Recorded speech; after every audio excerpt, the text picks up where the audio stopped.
Hi, everybody, and welcome to the Dr. Psych Mom Show. Today, I am going to talk about how you can help yourself get outside your comfort zone and do scary things. And if you cannot do it for you, then a good motivator is your kids. And I'll talk about how that applies to my clients, myself, etc. right as soon as I tell you to subscribe. My most recent subscriber episode was about how everything ends. And sorry to be the bearer of bad news, but all stages end, all things end, and instead of you thinking of this as being a buzzkill, this is the most deep, hard work that people do in therapy, is really coming to terms with the fact that nothing lasts forever. And so that, as well as over 170 other episodes, are yours for the taking. If you subscribe, it's like honestly the best value possible, $8.99 a month for so many episodes, all of which I really try hard to not bullshit you and give you the real deal as though you were my own client. Okay, so back to the subject of today's episode. So often people stay inside their comfort zone because they were raised by anxious parents, by people who are very close-minded. Not that I'm blaming anybody. These people were raised by even more close-minded people, et cetera, et cetera. And I see this particularly happen with two things. For women, it comes in career, because a lot of women don't have to work. It's great if they work, but the husband's salary can, at some level, provide for the family because he has a full-time job, So at whatever level they want to live at, he can provide, because one person's job can provide. If you make certain decisions, especially to not overspend, live in a different area, whatever, then yes, one person's income can provide. And so many, and of course, men don't get pregnant. And so they don't ever think that they are going to they never grew up thinking that they were going to take paternity leave or potentially stay home with children. Maybe in subsequent generations, as I frequently discuss, and a man who had a stay-at-home dad will say, oh, I want to be a stay-at-home dad. But I, as of yet, don't talk to any men who have ever told me, as my clients, that that was what they always wanted to do, was to be a stay-at-home dad. So they always assume that they'll have a full-time job, so they do, most. And I talk about, ones that don't, and the empathic rupture of never getting to stay home with kids is a podcast episode I have about women in the situation that their husband ends up staying home and they don't, out of anxiety, and then they miss it and whatever. But anyway, point being that because many women perceive that their income is an add-on, this makes them scared to take chances. And you really only find it easy to take chances if you think that you have no other option. Right? I mean, if you are, if you are fleeing from, a tiger, then you are going to jump from stone to stone in the river, to get across the river. But if you're just on a hike, you won't, if you think you'll fall into the river, if you're somebody who's scared of falling into the river, etc.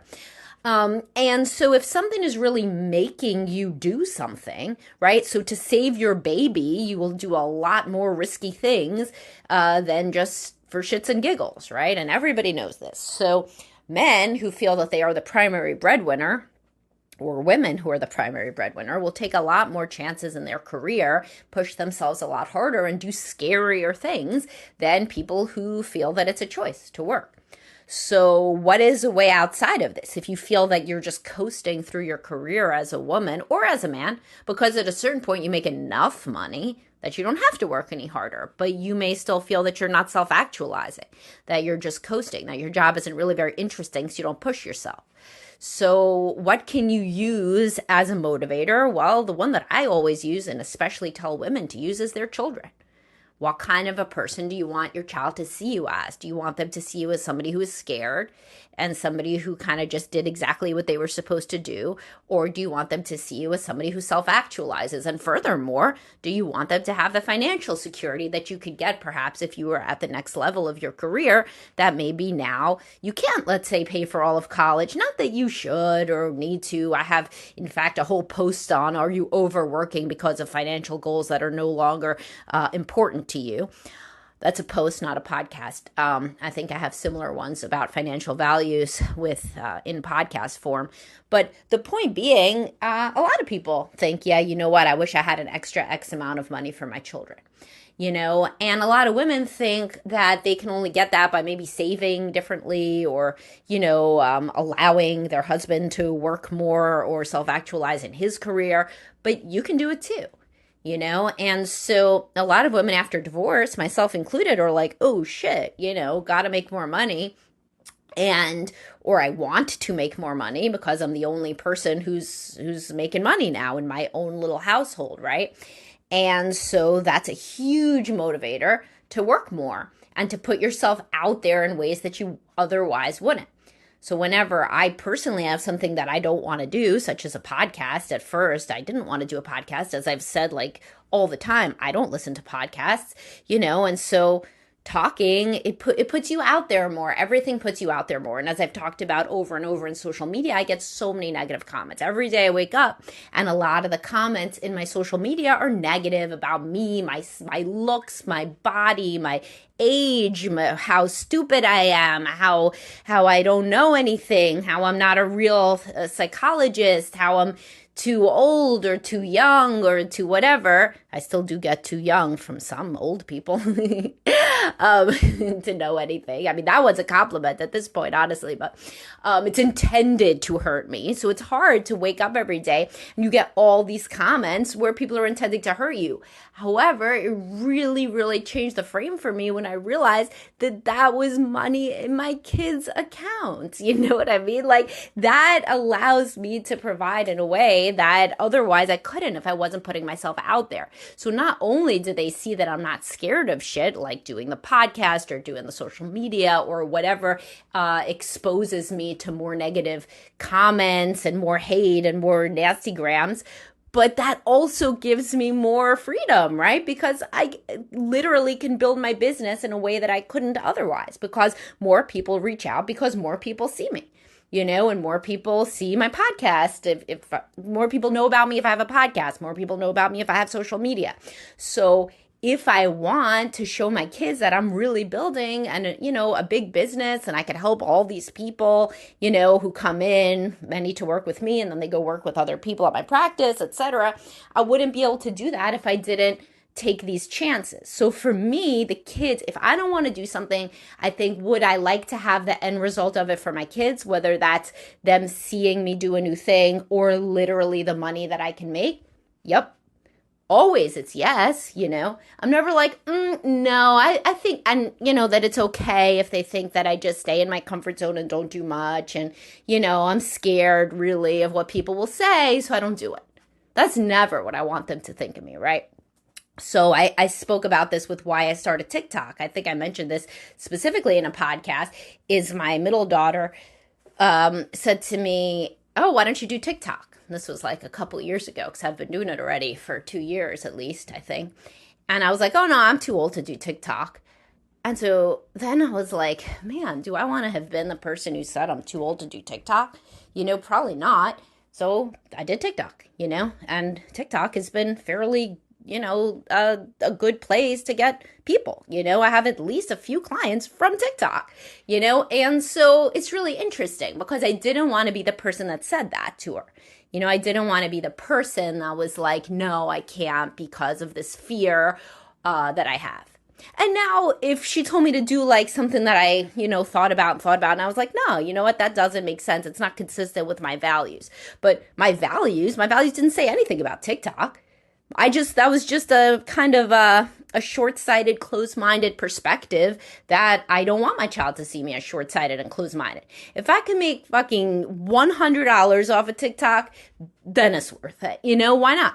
Because I do the damn videos anyway. So it's just literally like, would I rather put an extra $100 in my kid's $529 because I did TikTok? Yep, I would. So that's the motivator. And for women, this is a tremendous motivator to really like get out there in your career and in your kind of self-concept of what you can do, and try more things. Because your kids will see you doing that, and then they'll have an approach motivation in the world versus an avoidance of failure. They'll have an approach of success motivation. I talk about approach versus avoidant a lot. But also the money, literally the money. Why not? Why shouldn't you be able to do whatever you want, financially? And not just wait on your husband to do it, which kind of makes you a literal dependent. And for a lot of women, it's transformative. I talk about this repeatedly in my podcast, like make your own money. I mean, I couldn't be more open about what I feel about that. When women make their own money, it can be transformative for their self-esteem.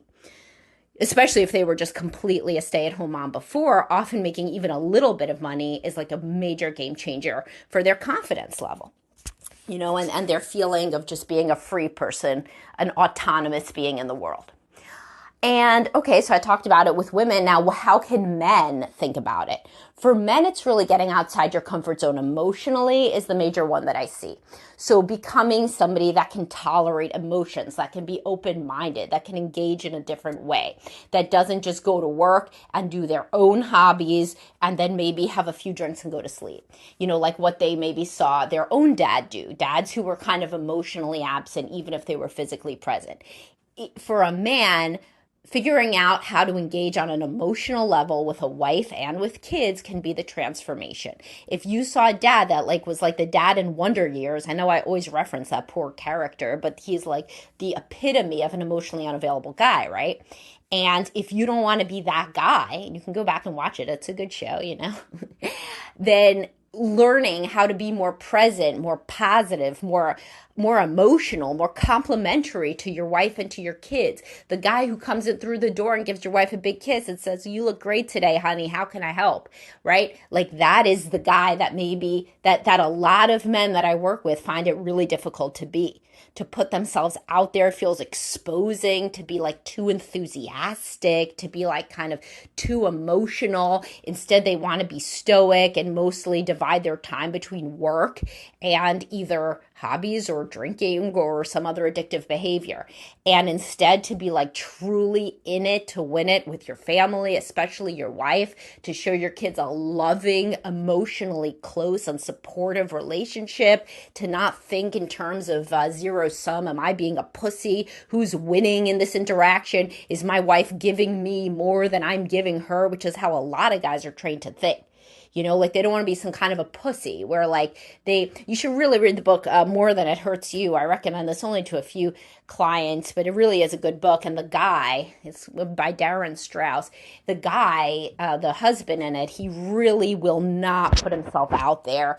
And since it's a novel, there are consequences to that.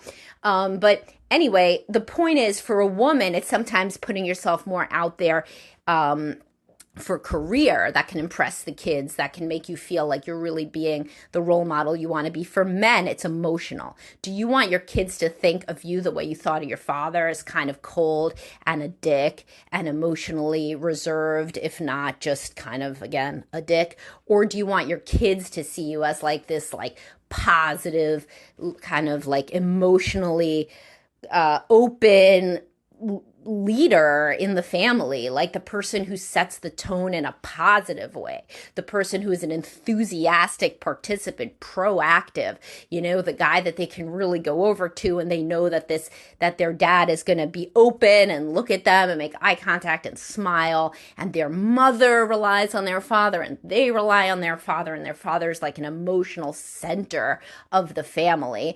Or do you just want to be kind of a peripheral, sarcastic presence like your own father?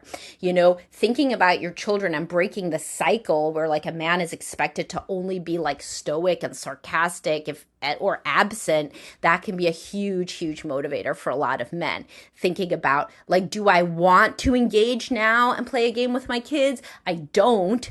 But do I want to be the dad where the kids have memories of playing games with me? Yeah, I do. So long term, I want to put myself out there and get outside my comfort zone and be more proactive, more present. It's like the equivalent of like me going on TikTok or something for a lot of guys to like really engage and play pretend with their kids. Because, it feels so exposing. You feel like kind of stupid. You feel like you're not doing it right. Your own dad didn't do it, so you don't have a role model. etc., etc. But being more kind of engaged and emotionally present with your wife and your kids is the equivalent for many women of putting themselves out there in this way that they never learned growing up, where they're actually kind of taking on some of the ownership for contributing financially to the home, for putting themselves out there in ways that are uncomfortable for them in terms of career and doing things that they don't want to do. And really, it is a very good analogy. It's analogous because the man thinks of that like positive, proactive engagement as probably a female mother way to act, and the woman thinks about focusing on career as probably like a male way to act. But the reality is, and I've discussed this, that as we get older, there's something called psychological androgyny that's very healthy. That means that men and women both access both parts of themselves. The almost traditionally male and the traditionally female are both accessed by every human as they get older, and men become more, kind of into their caretaker self, and women are more into their independent kind of proactive, almost masculine energy, masculine, feminine energy. I hate those terms, and I have podcasts about it. But that's like the point is women learn to be more assertive and own their shit and not be scared. And men learn how to be more vulnerable, and sometimes admit being scared. So, it's really flip sides of the same coin. And a healthy person by midlife can access both sides, the vulnerable, the assertive, all of it. All right. I hope you guys found this interesting. And the reality is that therapy, obviously, and coaching can all help with this sort of thing. If you're like, yeah, I really do want to move outside my comfort zones in these ways, but I'm stuck, I got like a whole practice of people that can help you in addition to myself. But hopefully listening to these podcasts is helpful in and of itself. And I'll talk to y'all soon. Have a great day, guys.